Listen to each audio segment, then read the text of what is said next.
El acosador nocturno. En los primeros años de la década de los 80 se suscitaron una serie de crímenes en la ciudad de Los Ángeles, en Estados Unidos, que tenían a las autoridades confundidas, pues parecían un robo, pero al mismo tiempo tenían elementos que podían ligarse con prácticas satánicas, pero no había duda de que el asesino era alguien bastante violento. Este asesino se le acuñó el nombre del acosador nocturno, y una vez que fue atrapado se destapó el verdadero horror. El acosador nocturno respondía al nombre de Richard Ramírez, y aquí, en el Templo del Miedo, te contaremos un poco de su sangrienta historia. Richard Leiva Muñoz Ramírez nació el 29 de febrero de 1960 en Texas. Creció en un hogar marcado por la violencia.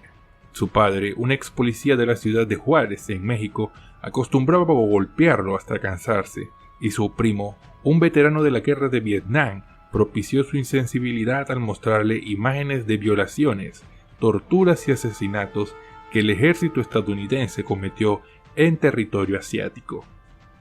De hecho, su primo jugó una parte importante en la creación de los hábitos que destacaron a Ramírez en su etapa como asesino. Por ejemplo, lo instruyó en tácticas para matar con cautela, sin que su víctima se diera cuenta de la situación hasta que ya era demasiado tarde. También lo llevó en largas caminatas nocturnas que culminaban con su irrupción en casas ajenas.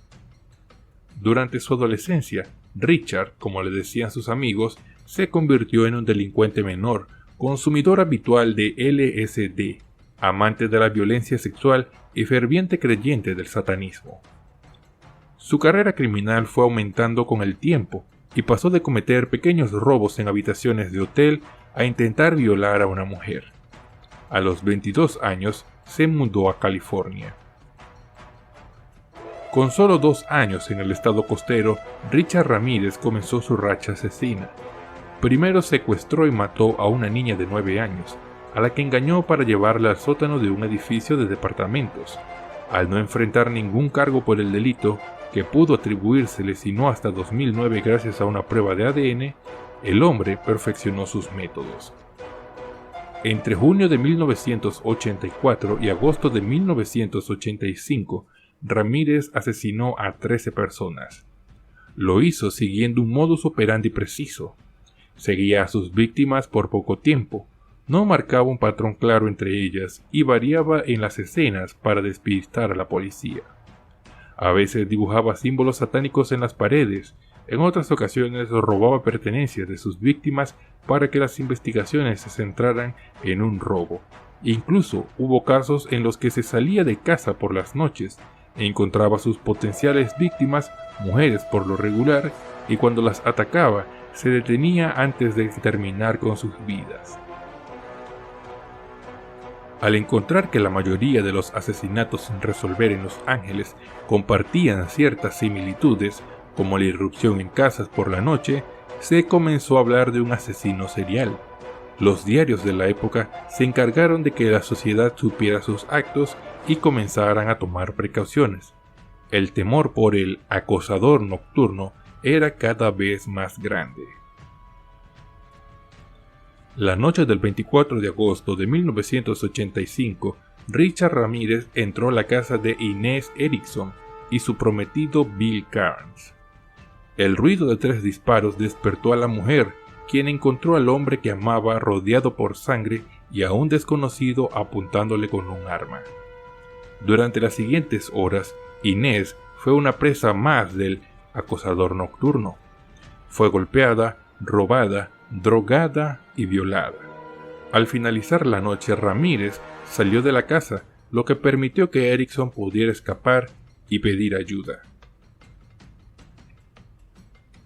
Con la descripción otorgada por Inés, la policía inició la búsqueda del asesino serial.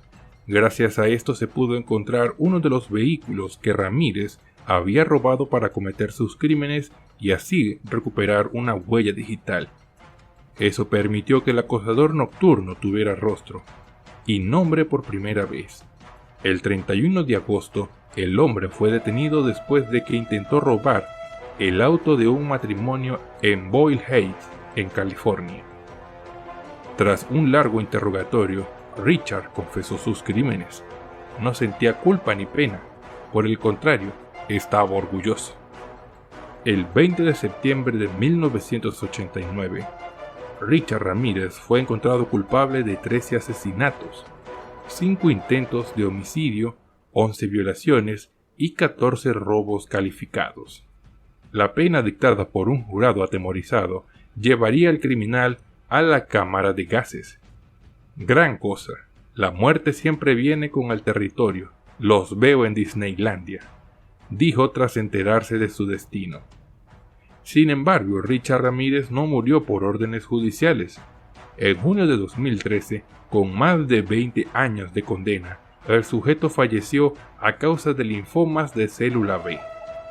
Su cuerpo no fue reclamado y terminó en una fosa común del estado. Su inútil vida había terminado tal y como empezó, en silencio y sin importarle a nadie.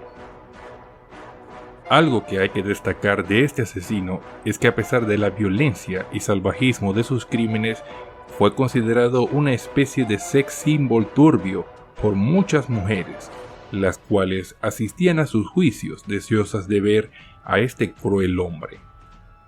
Cualquiera pensaría que las personas se podrían presentar solamente para demostrarle su odio y su desprecio. Pero estando en prisión, Richard Ramírez llegó incluso a recibir cartas, propuestas de matrimonios y muchas otras cosas más que te sorprenderían. Algo que nos hace pensar que quizá como sociedad solo recibimos los criminales que nos merecemos. Los crímenes de Richard Ramírez marcaron una época de terror en suelo estadounidense y siempre ha existido el temor de que alguien algún día pueda tratar de emular sus crímenes. Esperemos que esto no ocurra nunca. Hasta aquí nuestro video. Antes de irte, no olvides suscribirte al canal, darle like al video y activar la campanita de notificaciones para que no te pierdas nuestro nuevo contenido. Nos despedimos hasta una próxima oportunidad, aquí en el Templo del Miedo. Hasta la próxima.